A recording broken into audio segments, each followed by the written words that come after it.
in mid-June, we were working very hard in order to be able to take on the first assets as of end of June. And I think I've told this story before, that from our side, we were actually ready. We were sitting in the law office on that Friday night, just before the end of June, with a signed contract from our side, and in the end, we could not execute on that. And I think there's been a lot of debate around why did that not happen and so on. And I think the easiest way to explain it is basically that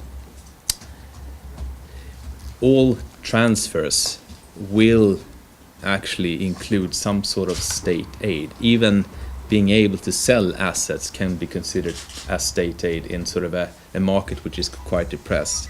And as you know, state aid is actually illegal unless DG Comp has explicitly approved it, which means that DG Comp has to be able to approve what we're doing. If the only way to not have them to do that is that they can be reassured that the transfer prices are so low, so there would actually be somebody else out there could actually go and buy, and would do so immediately within the same time frame as we would do. And in the end, that's a quite low price, and as a bank you would then run the risk of actually selling assets at a value which is lower than you could expect to get later on. And as a responsible management board and supervisory board, you probably have to think carefully if you do that, because you're in a way then exposing yourself to giving away value to somebody else. So now who's the cause and so on? You know, the banks couldn't do it and DG Comp couldn't deliver. And you know, I think we have spent enough time debating on that issue.